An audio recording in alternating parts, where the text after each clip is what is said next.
You can see I trimmed it up a little bit. I've cut off big hunks of this fat. Try to make it a little bit uniform. As you can see, I left some fat here so that it keeps it insulated while it's smoking, because I'm going to smoke them probably 12, 14 hours. So we need to keep it moist and not dry out. And having this fat cap on here will actually help it. As the fat melts, it turns into liquid and keeps the meat moist, keeps it wet.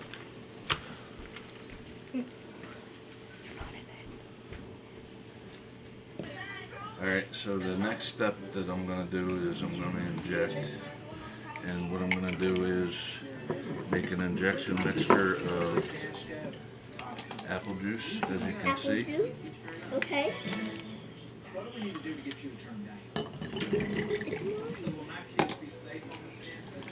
Okay, you're doing. And then I'm going to add pineapple juice. So 2 parts apple juice and 1 part pineapple juice. I'm going to mix it up, and I will be back in a minute and we will show you how to inject it. Okay, so the next step is injecting. I think it's important to inject because of how long you're cooking. This will help your meat from not drying out. As you can see, I have this really cool injector from Killer Hogs Barbecue. It's really good. I've had no issues with it. The cord here actually will sit here and won't pull. It's kind of rugged, so it'll stay in there and won't pop out while I'm trying to do this. As you can see, it fills itself up and it draws it. So basically, I'm just going to inject everything I possibly can right there in the money muscle.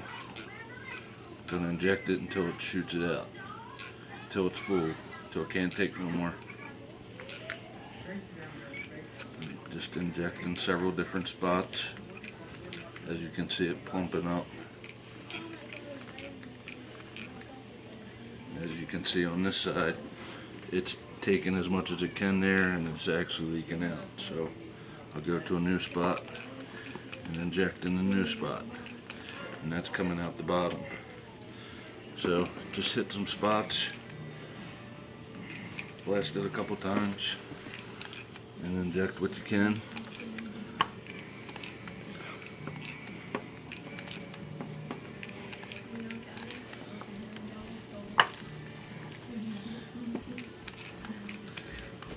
The apple juice and the pineapple juice give it a nice flavor. It works well with the pork. So I'm done with that. I'm going to get rid of this injection, clean this up, and then we'll go to the next step. Alright, so I got the pork butts injected. The next step is I'm going to put my rub on them, and typically I just use an olive oil. Some people like to use mustard, some people use, there's all different things that everybody uses. I prefer the oil, and it works well, and I just use it because I like it. So I'm going to oil these up, just pour some on, slather it on, and flip it over. As you can see, the meat's still wet because of the injection that I did, which is fine. You want the meat wet anyway. That's part of why we're putting oil on, so that the rub will stick. No. I also, you'll see that I'm oiling the fat caps, because I will put my rub on the fat caps, because when this fat melts, it'll actually pull the flavors into the pork. So I'm going to take a minute, and I'm going to take these out of here, and then we'll be back in a second. So I've got them all rubbed down in oil, and they also have the apple juice on them. I'm going to transfer them to this pan because I don't want all this liquid sitting in the liquid and pulling the rub off. You just want it to have a nice wet coating. And then we'll take our Hoggy style rub here. obviously what makes the difference here. We'll go ahead and put it on. Again, I like to put it on the fat cap also, because of when the fat is breaking down and cooking off, it melts and it infuses the pork with the rub. So I'll put a very good coat on it. I like to go a little crazy with it so that I get a good bark. And I will try to get it everywhere that I possibly can.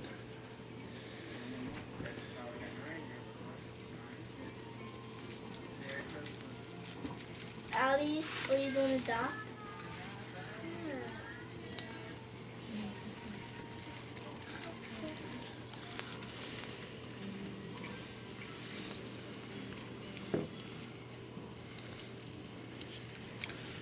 That was my baby John. There's also a spot here that you can pull up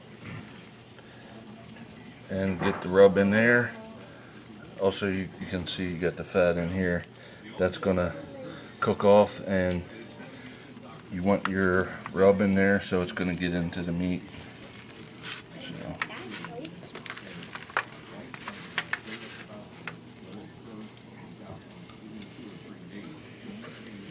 And I'm just gonna continue to put it everywhere.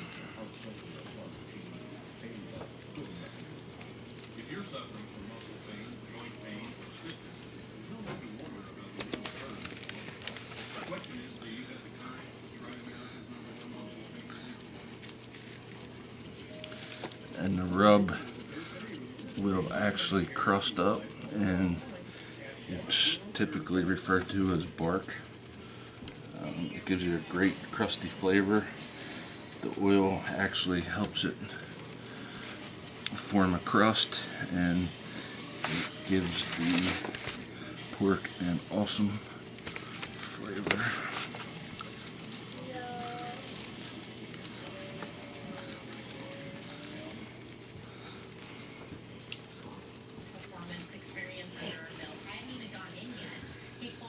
And as you can see with this awesome Hoggy style rub, you're getting an awesome looking color here.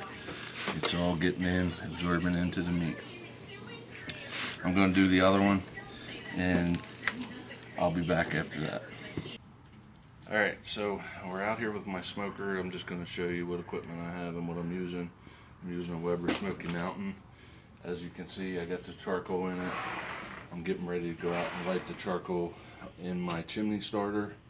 I filled the water pan, and I have my temperature probes, and I have my my pit temperature probe there. So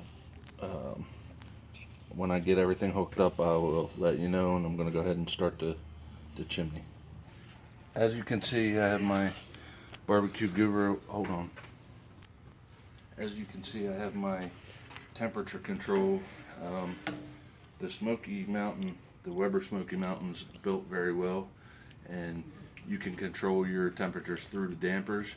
I prefer to use automatic temperature control, and I like the CyberQ Wi-Fi because I'm able to connect on my computer or phone and be able to see what my temperatures are. Also, the key to making good food is to keep your temperature steady as possible. So that's one of the secrets of cooking low and slow. And this is a very good tool. So I do recommend you have some sort of thermometer, some sort of temperature probe, and some sort of temperature control. Whether it's one of these or not, it doesn't have to be as fancy. I mean, you can go old school and just do the vents and dampers and adjusting them by using the thermostat on the top of the Weber Smoky Mountain. I also have a 500-pound reverse flow smoker, but to do that I would need to throw wood on the smoker the whole time, and I'm going to do this cook overnight, probably about 14 hours. So I'm using Kingsford charcoal. Kingsford came out with a new product called they call it Applewood charcoal. So the charcoal is made out of apple wood, so you're actually doing the same as using apple wood. but the charcoal will give a steadier burn, and you don't have to keep adding it on, especially when you have a temperature controller, because it only burns as much charcoal as it needs to keep the temperature steady. That being said, I have done with apple wood and I have done with charcoal, and with this Kingsford charcoal, and I think it's pretty similar, and you can't really tell the difference, especially if you're doing something overnight. This is the easy way to do it and still get a great product. I'll be back in a minute. Yeah. Alright, so as you can see, I already have my charcoal set. I got my chimney lit. I'm going to pull my chimney and dump it on top of the charcoal.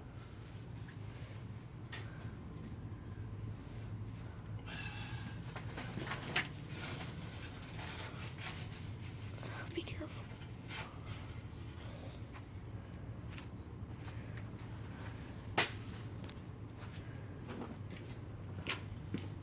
Once you have the charcoal on top, it'll actually burn down.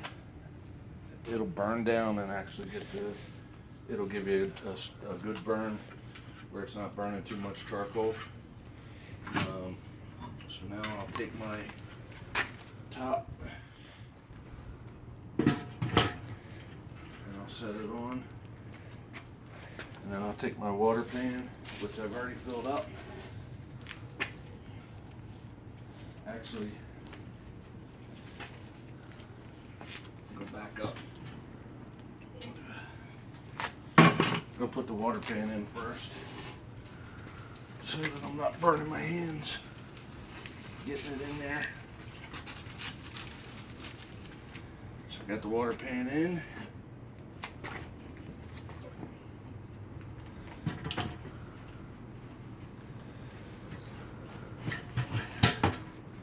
And I'm set. Go ahead and put my rack in.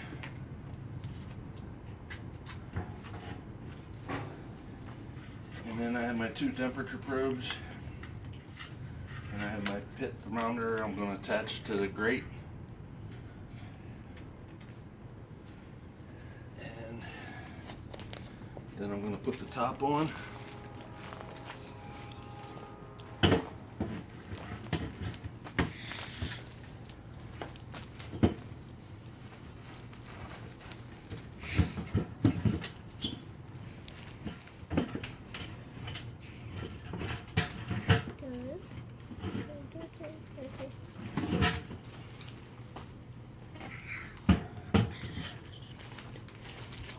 As you see,